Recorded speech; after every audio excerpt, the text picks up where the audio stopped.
kanina. So, ngayon, ipapakita ko sa inyo guys, pasensya na kayo kasi nakaganito ako, galing tayo sa banyo at ako'y naligo. So, yun ang isa sa mga ginagawa ko ngayon pagka hindi tayo nag-live stream. So, share natin dito. Kasi nga, di ba, nagpi-physical therapy tayo. So, papakita ko lang kung ano yung mga ginagawa namin doon. Bukod pa dun sa machine, syempre, na ginagamit nila na electric. May machine silang ilalagay na electric. So, 1 hour lang ang aking session. So, isa sa part ng pinapagawa namin doon ay exercise. So, pagpasensya na yung aking ulo doon. May towel. So, in a count of 10. Yan. Mag-start na tayo, ha?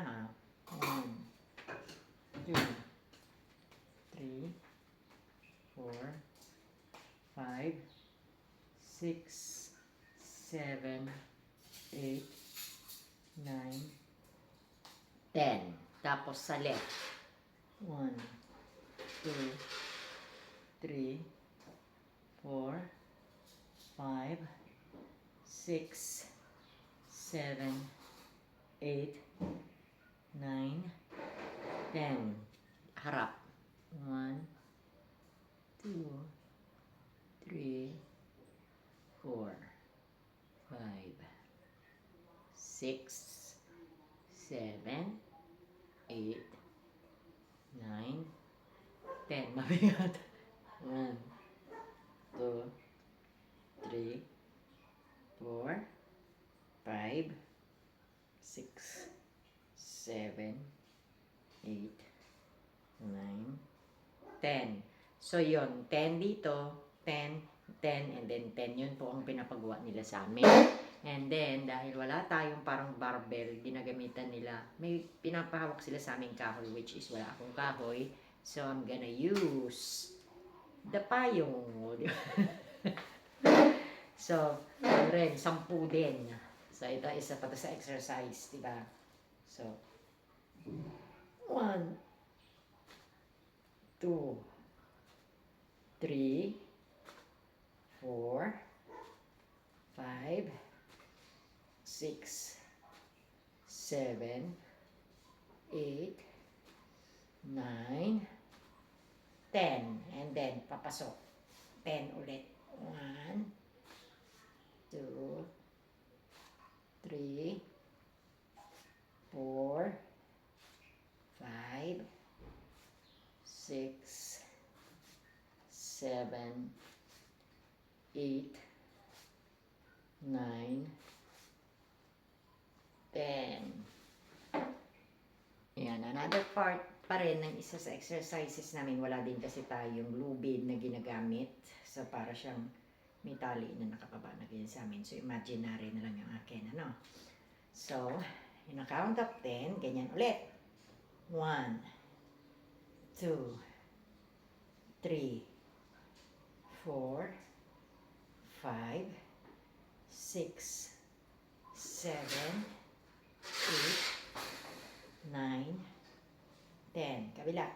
1, 2, 3, 4, 5, 6, 7, 8, 9, 10. Yung sabay. 1, 1, 2, 3, 4, 5, 6, 7, 8, 9, 10. Narito ako doon. So ngayon ginamit natin yung kamay ni Inday, isa din to sa mga exercises namin. Yung count of 10 again. Yan ha? 1, 2, 3, 4, 5, 6, 7, 8, 9, 10. 1, 2, 3, 4, 5, 6, 7, 8, 9, 10. 1, 2, 3, 4, 5, 6, 7, 8, 9, 10. Sige pa. 1, 2, 3, 4, 5, 6, 7, 8, 9, 10. Apat. Sa side. Dito ha. Huwag mo akong bibitaw dahil mahuhulog ako. Sige po. 1, 2, 3, 4, 5, 6, 7, 8, 9, 10. 1, 2, 3, 4, 5, 6, 7, 8, 9, 10. 1, 2, 3, 4, 5, 6, 7, 8, 9, 10. Isa pa. 1, 2, 3, 4, 5, 6, 7, 8, 9, 10. Dito ka sa kabila dahil. Kanan. Nasaan ka? Sige, Sige ang layo mo. Ang layo. Ang layo mo, hindi na lumapit ka. Yan. Sige po. Din mo, ano mo. Tigas mo. 1, 2, 3, 4, 5, 6, 7, 8, 9, 10. 1, 2, 3, 4, 5, 6, 7, 8, 9, 10. 1, 2, 3, 4, 5, 6, 7, 8, 9, 10. Isa na lang. 1, 2, 3, 4, 5, 6, 7, 8, 9, 10. Sa likod, Day. Sige po. Sampu ha. Dito Sige po, ka. sige po. Saka. 1, 2, 3, 4, 5, 6, 7, 8, 9, 10. 1, 2, 3, 4, 5, 6, 7, 8, 9, 10. 1, 2, 3, 4, 5, 6, 7, 8, 9, 10. Okay na. Thank you, Day. Humingi tayo ng tulong kay Day. So, yun. Yung mga part of exercises na yun, first time na kasi namin ginawa dito sa bahay. So, sabi sa akin ng aking doktor kahapon, as a part of the therapy ko po. So, yun. Pag nandun tayo sa hospital, meron silang machine na ginagamit. And then, inaano nila dito sa likod ko. Tapos may kuryente yun, pero light lang yung kaya mo lang. So, igaganon-ganon nila yung sa likod mo. And then dito, and then siguro mga 30 minutes yun. And then another 30 minutes is meron na namang itatali yung ulo mo dito na parang kang nakaganon. Tapos may kuryente again. So, that is 20 minutes. And then the exercises.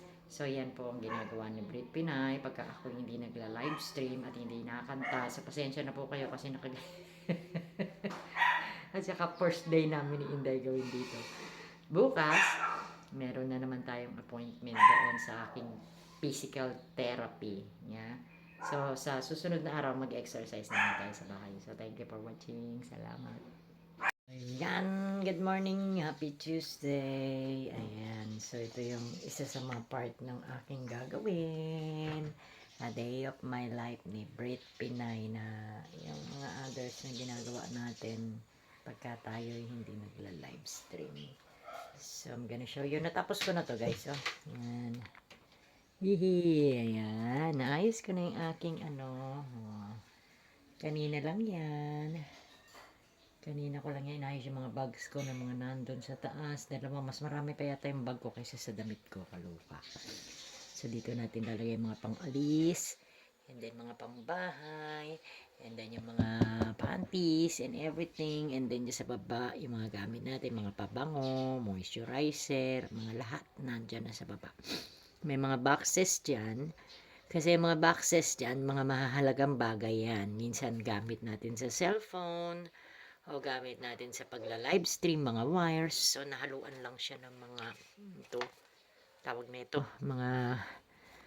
mga x-ray, pagka nagpapacheck up tayo, meron tayo dito mga, ano ba ito, mga long pad, yellow pad pala ang tawag nun.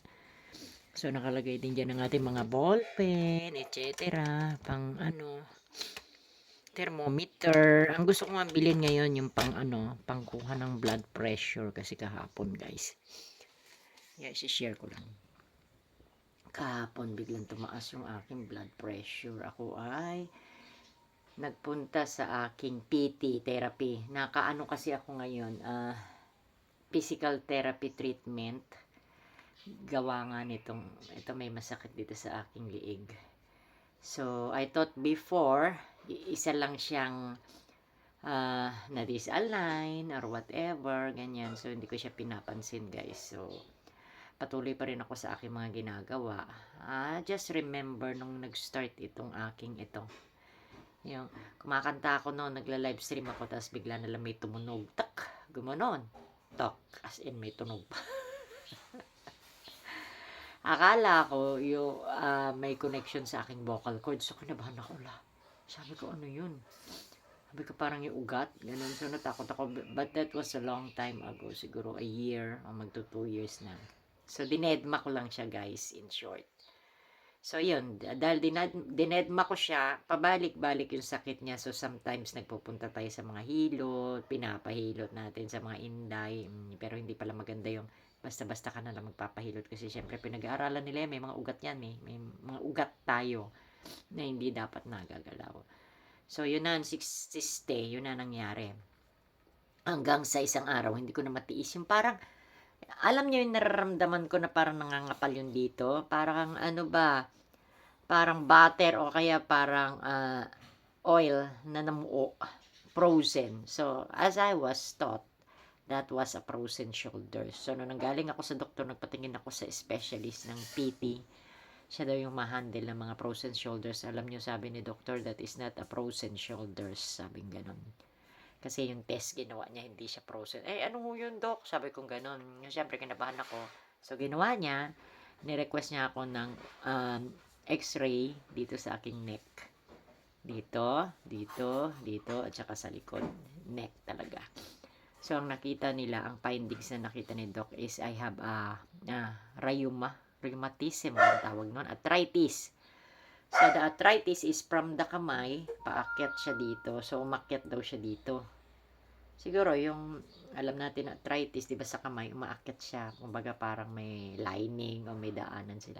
So, nandito na siya. So, minsan sumasakit yung dito ko, guys.